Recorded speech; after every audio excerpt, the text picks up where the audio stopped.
సీట్ల కేటాయింపు ఎంత పర్సెంటేజ్ అయిందో వీళ్ళిద్దరికి కలిపి 21 + 10 31. 175లో 31 ఎంత?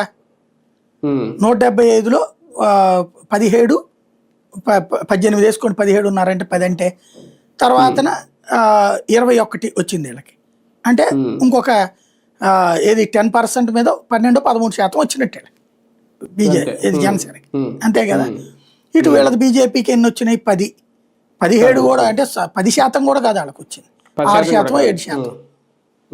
దెన్ ఆ ప్రాతిపదికనే ఇస్తారు, ఆ ప్రాతిపదికనే ఇస్తారు వీళ్ళు సీట్లు రేపు కూడా.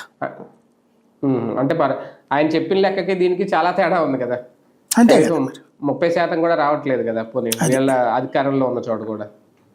సరే, ఇప్పుడు ఇది అంటే ఇది జనసేన కానీ బీజేపీ కానీ ఇప్పుడు ఓపెన్ అవుతున్నాయని అనుకోవాలా, లేదు ఈ డామినేషన్ ఉన్న చోట మాత్రమే ఈ ప్రభావం కనిపిస్తుందా? ఇది కింది స్థాయిలోనేనండి, పైన నాయకులకి ఏమి పొరపొచ్చారు. చంద్రబాబు, పవన్ కళ్యాణ్, మాధవ్లకి ఇది లేదు కంపారిజన్ లో, వాళ్ళు బాగానే ఉన్నారు. కింద స్థాయిలో ఈ అసంతృప్తులు వస్తుంటాయి, దీన్ని జాగ్రత్త. అలాగని బీజేపీ ఎక్కడ 15 ఏళ్ళు బాబు గారి సీఎం గా ఉండాలనో 15 ఏళ్ళు ఇవ్వడం బీజేపీ అనట్లేదు కదా. బీజేపీ అన్నది సమస్య లేదు, ఎందుకంటే వీళ్ళు ఇష్టం కాదు, అది అధిష్టానం ఆ మాట అంటే వీళ్ళని పక్కన కూర్చోబెడతారు. పవన్ కళ్యాణ్ గారు అంటున్నారు, లోకేష్ గారు అంటున్నారు, కానీ బీజేపీ